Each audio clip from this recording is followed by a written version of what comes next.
Hey, everybody, it's Hey. Bad pun, sorry. I'm a dad, I'm allowed to make dad jokes. Here I am, doing a little bit of a nostalgia for me. This is Stella right here. This is a 2014 Honda CTX700N. This motorcycle was my first motorcycle, and this motorcycle is now my wife Rachel's motorcycle. And today she has to work, and I need to get the Texas required safety inspection done so I can get another year's worth of registration. And so that's why I'm on it. And I figured while I'm riding this motorcycle today, I would do a quick riding impressions video or a review or something like that.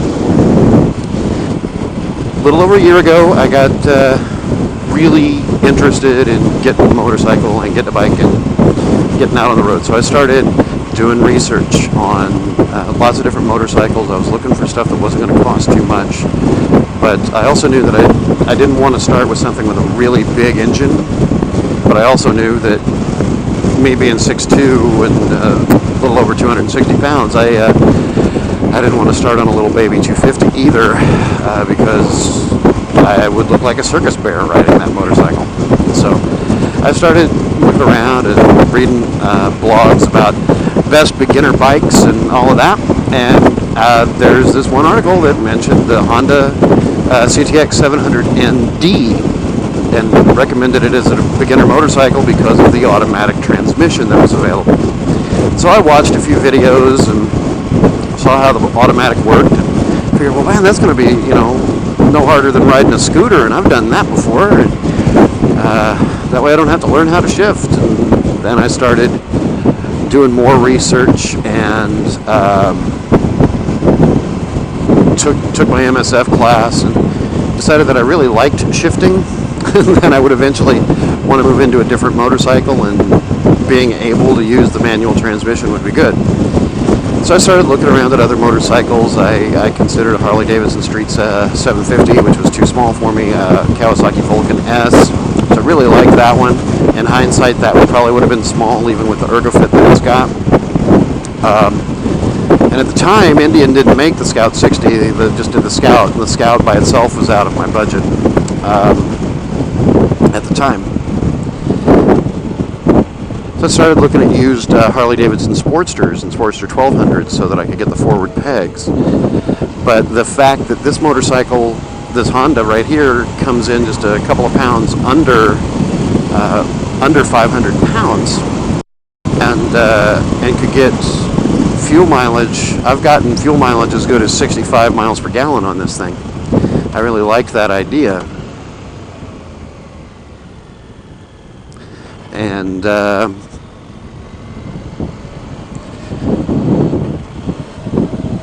muscling around the Kawasaki 125 Eliminators during the MSF class kind of made me wonder if I could handle a Sportster 1200 as my first bike. And I was reading stuff, and it depends on what forum you read. If online, you can read a forum that says, oh yeah, the 1200's perfect beginner bike, and some say, are you crazy, a 1200's a terrible beginner bike. It depends on which forum you read. People have all kinds of different opinions. So I made up my mind that I wanted to go to a motorcycle that had a big enough frame, but was light and wasn't gonna just get out from under me if I overdid the throttle too much. And so I came back to the CTX 700, but without the automatic, with a manual. And I found one here in town at Freedom Power Sports Cleburne that was on sale. Actually, it was their sister store that had it on sale up in Fort Worth, and it was a red one. But they had this black one in the showroom. And a funny story about that, I had gone in 3 months prior just to sit on one and just to see what they looked like. And when I went in to actually buy the motorcycle, it was the exact same one that I had first tried sitting on 3 months before, which was the first motorcycle I had tried sitting on in the entire motorcycle shopping process. So was kind of bonded, and that's when we got Stella. Even though the CTX700 says 700 in the name, the N stands for naked because it doesn't have the fairing. It's a 670cc engine. It's a parallel twin that's liquid cooled. It's very smooth. It's very quiet.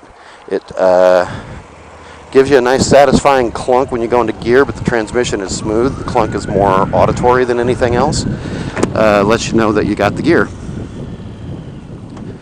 And right now, for my wife, we've got the clutch adjusted, so it is really soft, and that's taken some getting used to. No self-canceling turn signals, which I've gotten used to on the Indian, and also no gear indicator, which I've gotten spoiled by. But it does have a really nice instrument cluster, and I don't know how well you can see it on the camera. But right now, displayed at all times, you've got a TAC, which just goes across in LCDs. You've got a digital speed readout.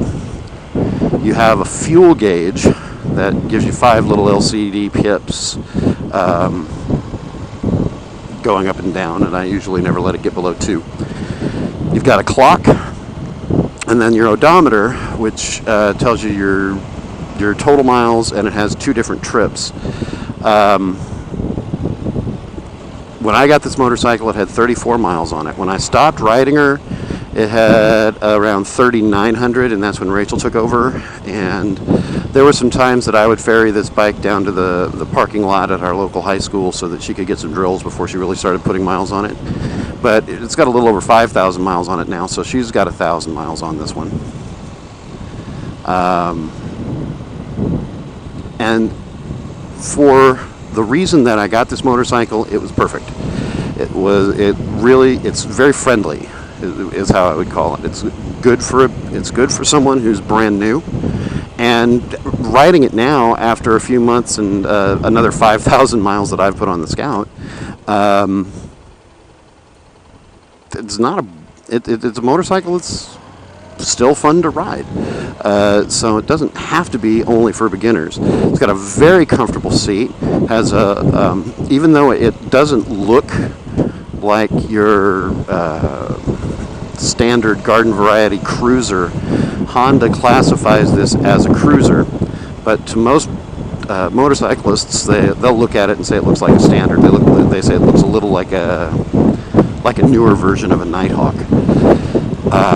But it's set up with a very low seat height, swept back handlebars, and forward pegs, and so Honda classifies it as a cruiser. And the seat height is somewhere around 27, 28 inches unladen, which allows my wife, who's about 5'4", to flat foot the motorcycle with a bent knee at stoplights.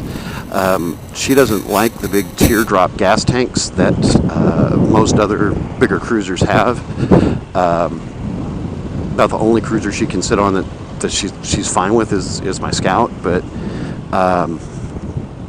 this doesn't have that. This has a nice sculpted tank with some like niches for your legs to go in. I'm a little too big, and so my knees kind of hit those. If I move back on the seat, I'm fine. The mirrors give you excellent visibility. I've got to adjust the arm on this mirror, that's why you're probably seeing my face, but the mirrors give you amazing visibility at the back. It's good for a nice long haul. The worst fuel mileage I've ever recorded on this motorcycle was 57 miles per gallon, and that was because a lot of the tank was used up doing low-speed parking lot drills, and clutch control drills, and giving the engine some rev without a whole lot of distance. But if I'm out riding around normally, then it's somewhere between 63 and 65 miles per gallon, which is close to what Honda advertises. It's a chain drive, so periodically, I hate that my camera audio keeps cutting out like that. So periodically, about every 1,000 miles or so, we'll do a nice scrub and clean the chain and lubricate the chain. I've already done one oil change on this myself. It was very easy to do. did that before I started the channel. Otherwise, I'll put a how-to, and I'll do one of those for the next oil change I put on this one. But it's a very, very good motorcycle. It's very comfortable. It's very smooth riding, and it was great for me as a first motorcycle, and it's being great for her as a first one too. So hey, thanks for watching, and I'll catch you the next time. Hit that subscribe button if you want.